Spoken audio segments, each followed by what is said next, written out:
Agora na Rádio Brasil, entrevista. 9h22, agora é hora de entrevista aqui no programa Amanhã Brasil. Hoje nós vamos conversar com o professor Breno Rosostolato, que é professor de Psicologia da Faculdade Santa Marcelina, a respeito aí do Dia Internacional da Sogra. Professor Breno, bom dia, seja bem-vindo ao programa Amanhã Brasil. Bom dia, muito obrigado pelo convite, estou à disposição. Professor, hoje é um tema aí, a palavra sogra, que muitas vezes as pessoas acabam generalizando. Ai, mas pega no meu pé, ai, como cuida da minha vida. Ou não, ai, ganhei uma mãe, ganhei uma filha. Vamos definir aí para o ouvinte como deve, definir não, mas explicar um pouquinho como que pode ou como deveria acontecer uma relação saudável entre a sogra, nora e genro. Porque muitas vezes isso deveria acontecer e não vem ao caso, né? Sim.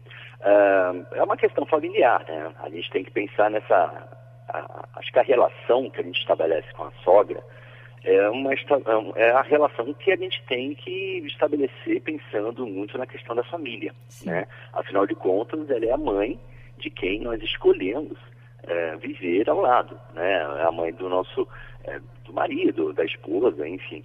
Então, eu penso que sempre as relações familiares, elas têm que passar, acima de tudo, por relações de respeito. Com certeza. Né? É lógico que discordâncias sempre vão haver também, mas discordâncias nós temos também com a nossa mãe. Né?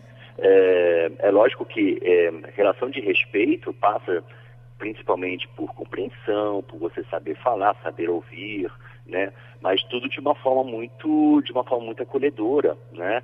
Eu bato sempre muito nessa tecla da família, porque qualquer tipo de desrespeito ou qualquer relação um pouco mais tempestiva, agressiva, violenta, ela acaba gerando, né, outras consequências a essa família. E fatalmente a relação do casal ela fica muito comprometida também, né? Então eu penso que o respeito ele é primordial, né, e ele deveria existir não só, né, nas relações familiares, mas nas relações humanas de um modo geral, né? Porque você saber compreender, saber receber o outro, acolher, né, essa questão do diferente, por exemplo, né, das opiniões diferentes, isso é extremamente importante, né? E eu acho que isso tinha que acontecer exatamente ou principalmente no seio familiar, né? Isso é muito legal. Nós temos uma ouvinte aqui, a Raquel Aiese.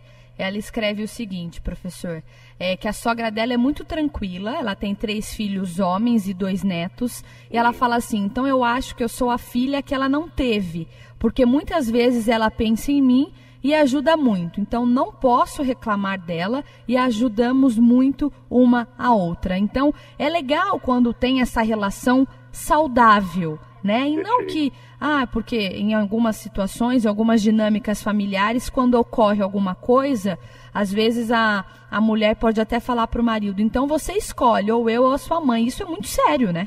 Sim, isso é muito, acho que cai naquela questão da violência que eu mencionei, né? Sim. Isso é muito violento e isso é muito injusto para a pessoa, né, que escuta isso, para a pessoa que fala. Quer dizer, não se faz uma escolha dessa maneira, porque não existem, né, escolhas assim. É muito arbitrário esse tipo de situação, né?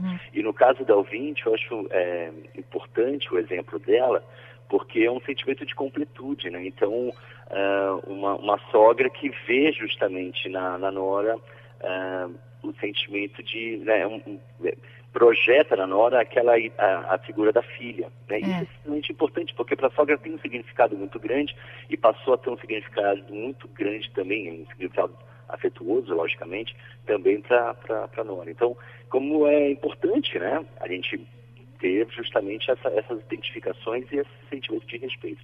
Agora, essas questões de escolha, eu vejo isso com muitas reservas, assim, porque eu acho que são escolhas que não existem, né, não deveriam existir. Isso é muito arbitrário, muito violento. E sim, e tem também aqui uma participação de uma ouvinte, ela pediu para não se identificar, mas ela pergunta o seguinte, se a sogra começa a incomodar, a chave é o diálogo? Sempre parto desse prisma, né? Eu acho que o diálogo, ele é essencial. Até porque, através do diálogo, você vai falar para a pessoa aquilo que você não gosta, você vai escutar aquilo que ela não gosta de você, né? Você tem a oportunidade de poder explicar, poder se posicionar, né, diante de alguma situação um pouco mais embaraçosa. Às vezes são desencontros, né? Às vezes são mal entendidos, e o diálogo ele ajuda muito as pessoas a se reencontrarem, né? A entenderem o que está acontecendo na situação. Às vezes é uma questão de você pontuar algumas coisas, né? Falar simplesmente, de forma respeitosa, aquilo que está acontecendo. Então, eu acho que tudo fica muito mais tranquilo, muito mais sereno e muito mais fácil quando parte do diálogo. Sim, e principalmente, né, quando essa relação, às vezes, tem algum ouvinte aqui que acaba morando com a sogra, né? Ou a sogra mora em casa, enfim. E nem sempre a dinâmica familiar que o casal imaginava acontece. Muitas vezes porque a sogra pode ser que esteja viúva já. Enfim, eu acho que é a questão também da paciência, da sabedoria nessa dinâmica, né, professor? Porque não é fácil. São 3 cabeças pensando de maneiras diferentes. E por isso que eu acho que tem que ter o diálogo, senão a coisa não vai para frente, né? Sim, é muito comum, né, essa situação que você colocou. Por exemplo, o casal, quando quando eles casam, eles vão morar, às vezes, inicialmente vão morar na casa da sogra, né, até o apartamento ou a casa ficarem prontos, enfim, existem situações assim. E eu acho que é importante esse convívio também, né? É família, né? É base, é uma questão. É importante você estabelecer esses vínculos. É lógico que também não quero ser ingênuo de pensar que isso é uma regra. Lógico que não é uma regra, e também não tem que ser arbitrário, a pessoa não tem que forçar uma situação. Eu sou da opinião que o casamento, eles têm toda a possibilidade de morarem longe, para poderem estabelecer também, né, o seu próprio lugar, né, o seu próprio canto. Ter a liberdade, né? Exatamente. Mas esse vínculo com a sogra, né, com a mãe, com os familiares, ele é importante, né? Ele é inevitável até para a saúde também emocional deste casal, né? Então, eu acho que é importante esse convívio, sim, é importante esse diálogo, e uma palavrinha extremamente importante que você mencionou, que é praticar a paciência. Com certeza você já deve ter escutado aí de algum paciente, de algum aluno, mas professora, a minha sogra tem inveja, tudo que eu tenho ela quer ter, tudo que eu compro para o meu marido ela compra para o marido dela. Como lidar com essa palavrinha que às vezes afeta e muito a relação do casal? Inveja é dos pecados capitais, né? Eu lembro logo aí dos pecados capitais. A inveja é um sentimento engraçado, né? Porque todo mundo fala da gula, né? Eu como muito, como mesmo, né? Todo mundo fala, por exemplo, da preguiça. Eu sou preguiçoso. As pessoas assumem os outros pecados capitais, por exemplo, com uma certa naturalidade. Mas a inveja, dificilmente você vê alguém falando assim, eu sou invejoso mesmo, eu invejo, e, né? É verdade. As pessoas não assumem, porque a inveja é um sentimento da vergonha, né? É um pecado envergonhado, as pessoas sentem muita vergonha e ficam muito constrangidas quando sentem isso. Mas a inveja é inevitável à existência humana, né? As pessoas invejam, o que é diferente da cobiça, porque você pode cobiçar algo de alguém, mas a cobiça faz com que você lute para conseguir aquilo que a pessoa tem também. A inveja é diferente. A inveja é você tirar do outro aquilo que ele tem. Porque a inveja ele nunca é positiva, né? Não. A inveja é sempre triste, é sempre ruim, porque a minha felicidade se baseia na infelicidade do outro. Então isso passa a ser extremamente problematizante, né, para essa família, né? Uma relação de inveja. Agora, é lógico que isso é extremamente importante também ser falado no diálogo, né? Eu acho que você não precisa falar diretamente da inveja, mas dizer que muitas vezes aquilo que você tem foi conquistado, né, através do seu suor, dos seus esforços, né, da tua batalha, e que você é merecedor daquilo, né? É verdade. Agora, se a outra pessoa ela acaba também comprando ou adquirindo coisas iguais a você, olha, tomara que ele tenha sucesso, tomara que esses objetos, essas coisas façam sentido para essa pessoa também, porque para você faz sentido. Claro, né? Claro. Se não fizer sentido para o outro, não tem por que também ele adquirir aquilo. Com o tempo, a própria inveja ela vai se desgastando também, ela vai se esvaindo, porque ele não se sustenta, né? Porque quando você tenta comprar alguma coisa do outro, igual ao outro, ou ser alguma coisa como o outro, este ser como o outro não se sustenta porque não é você de fato, né? Então ela acaba se desgastando, aquilo não permanece porque não tem sustentação nenhuma. Então é difícil você estabelecer uma relação onde o outro tenta ser, né, você. Isso é complicado. Mas isso não persiste. Agora é importante que a pessoa que está incomodada, ela tem que expor isso, sim, de alguma maneira, né? Falar de uma forma respeitosa, né? Mas eu acho que dizer que aquilo é um aspecto dela, né? São gostos pessoais, enfim. E não viver também atrelado a isso, porque você também viver sempre pensando na inveja do outro, isso faz muito mal, causa muito sofrimento. Então acho que é importante também a pessoa ela se distanciar disso e viver a vida dela. É importante, né, ela tocar a vida para frente e tentar viver sem esses sentimentos negativos. Sim, e uma coisa que às vezes pode acontecer é o seguinte, né? Vou supor aqui uma situação. Um casal vai até a casa da mãe e chega lá, acontece alguma situação. E a esposa fica incomodada, mas na hora engole, né? Engole seco. Chega em casa, nossa, aí a casa cai.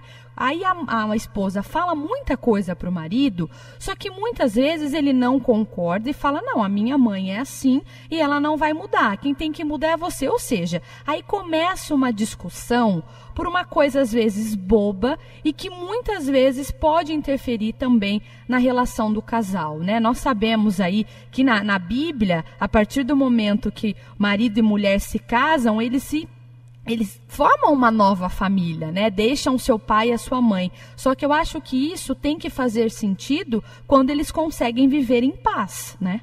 Sim, lógico. Eu acho que não há nada melhor, nada mais importante na nossa vida do que você viver em paz consigo, né? E com o outro.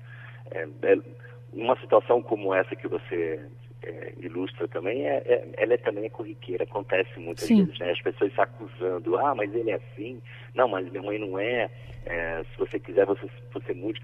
Eu acho que as coisas também não tem que passar por isso, né? Eu acho que isso é muito, eu acho que isso é impositivo também, é desnecessário muitas vezes, até mesmo você brigar por esses termos, o diálogo partir, né, desse olhar, dessas falas.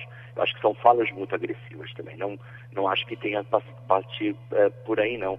Eu acho que o diálogo tem que existir, mas é aquele negócio. A esposa está no direito dela reclamar, no incômodo dela, né? Se a sogra faz, eu acho que isso tem que ser tratado de alguma maneira entre as duas, em um momento oportuno, né? Sem interferência de outras pessoas também, porque eu acho que isso acaba influenciando de forma negativa, né? Muitas vezes o filho, né, fica do lado da mãe, tentando defender, o que vai causar um constrangimento ainda maior. Então eu acho que não é por aí. Eu acho que a situação ela tem que ser tratada entre as duas pessoas. O respeito ele tem que imperar sempre, né?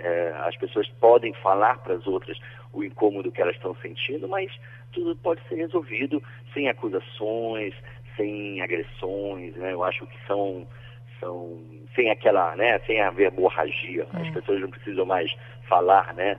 Essas falas agressivas. Acho que não tem que passar por aí, não. Tem que ser tudo muito respeitoso, mas tem que ser dito sim, né? Porque quando você não fala, você acaba tendo aqueles, os famosos sapinhos na garganta, né? Sapo, engolindo sapo, aquilo vai acumulando e a gente pode não parar para pensar nisso, mas quando a gente engole esses sapos, isso faz um mal muito grande para o nosso corpo, para a nossa saúde, para a nossa cabeça. A gente vai adoecendo aos poucos quando a gente não fala, né? É uma doença que não passa pela doença fisiológica, é uma doença mesmo emocional. E isso faz muito mal para as pessoas. Com o tempo, as pessoas acabam se destruindo. E eu acho que é o contrário. A vida ela é muito rica, né? A gente falou de paz, a gente tem que, para viver em paz, você tem que saber falar as coisas nos seus momentos certos e saber ponderar muitas vezes as situações para você não viver sempre com esses acúmulos que fazem tanto mal na nossa vida. Professor, existem algumas situações, me corrija se eu estiver errada, a mãe, principalmente que tem filho homem, o menino ou o rapaz vai procurar muitas vezes na esposa, vamos dizer assim, a extensão da mãe? Então, isso eu acho que isso é um mito, tá? Vou falar por quê. Isso, geralmente, eu já escutei muitos psicólogos, muitos colegas, né, falando esse tipo de concepção, porque não é totalmente errônea, tá? Não é totalmente errônea, porque, logicamente, que você vai buscar no outro sempre aquilo que você teve de aspecto bom na infância. Então, se você teve uma mãe acolhedora, uma mãe que sempre dialogou com você, uma mãe que sempre te deu oportunidade, é lógico que você busca também, né, com que a sua esposa, seu marido, sejam ou possuam características semelhantes a essas, né? Mas por que eu falo mito? Porque, de um modo geral, a gente sempre busca, a gente tenta buscar alguém oposto aos nossos pais, porque nós queremos buscar alguém, né, para viver junto, para viver uma vida amorosa, é transgredir muitas vezes com a nossa família, é romper com a nossa família. Quando a gente vai buscar alguém, a gente rompe com a família porque a gente está dizendo para a família, olha, as referências que eu tenho, ou que eu tive de vocês, eu agradeço, mas eu não quero elas agora, eu preciso de novas referências, eu preciso de outros modelos, né? Então por isso que eu chamo de transgredir, porque não é que a gente nega a família, a família sempre vai existir, as nossas bases de educação, de criação sempre vão existir na gente, só que a gente transgride para a gente poder se permitir ao outro. O outro, geralmente, ele sempre vai ser um diferente, ele é um diferente, melhor dizendo, né? Então é importante, muitas vezes, a gente ter essa concepção. O que a gente gosta de manter são os bons exemplos, mas tem muitas coisas também que os pais erram lá atrás, que os pais muitas vezes também não admitem, que a gente sempre vai buscar o oposto no outro, né? Eu não quero, afinal de contas, eu não quero viver com a minha mãe, eu não quero viver com alguém como meu pai, né? Eu quero viver com o outro, com essa outra pessoa que pode me trazer outras possibilidades, um outro universo que talvez não seja aquele apresentado pelos meus pais. Gostei disso. E a questão dos opostos se atraem? Isso acontece? Acontece. Os opostos se atraem, sim, né? Os opostos se atraem, os iguais se atraem também. Tem isso também. Eu acho que quem se atrai é quem está muito disposto. A verdade é essa. Né? Boa, gostei. A disposição é que faz com que as pessoas se atraiam. Bom. Né? Quem não está disposto realmente se distancia. Sim, fica difícil, é verdade. Eu acho que tem que ser assim mesmo, né? Porque é melhor você se distanciar daquele que você não concorda do que você criar uma relação com quem você não concorda para tentar mudar ele ou convencer ele de que você está certo. Não, aí eu acho que é violento. Entendi. Né? Então tenha muita disposição ao outro, ao diferente, né? Porque se você não quer conviver, mas pelo menos aprenda com outras opiniões, com uma outra visão de vida, com outros pensamentos, outras mentalidades. Pelo menos, né? Agora, convencer, né, ou transformar ao outro aquilo que você quer, isso é impossível, é violento, é desumano até. Eu acho que não passa por aí, não. Então, eu acho que os opostos se atraem, e principalmente os dispostos. É isso aí. São 9h41. Estamos conversando aí com o professor Breno Rosostolato, professor de Psicologia da Faculdade Santa Marcelina. E para nós encerrarmos aqui o bate-papo, eu separei uma frase aqui, eu achei ela muito interessante, que para que essa relação de sogra com nora e genro dê certo, eu acho que a palavra-chave é estabeleça seus limites e respeite os limites de sua sogra também. Eu acho que isso define tudo, né? Perfeito. Define, e eu acho muito importante essa frase, né? Porque está falando de limite. Sim. E limites nós temos, o outro tem, né? Reconhecer nossos limites inclusive, nos respeitar e respeitar ao outro, né? E pôr o limite ao outro também é importante, porque o outro não pode fazer tudo, né? Isso também é uma forma respeitosa quando você diz não é por aí, não é isso, não é assim que eu gostaria. Então, como é importante essa palavrinha, que é uma palavra que, infelizmente, ela está se destruindo, porque está se fragmentando ultimamente, que as pessoas não têm reconhecido muito seus próprios limites, né? Nenhum. Bom, eu quero agradecer a sua participação aqui no programa Manhã Brasil. Muito obrigado por tantas informações, por tantas definições que às vezes ficam um pouco jogadas, e eu tenho certeza que hoje nós conseguimos esclarecer aqui para o ouvinte da Rádio Brasil. Muito obrigado, professor Breno. Obrigado vocês pelo convite, um bom dia a todos e estou sempre à disposição para um bate-papo. Obrigada mais uma vez, uma ótima quinta-feira. Igualmente. Tchau, tchau. Tchau, tchau.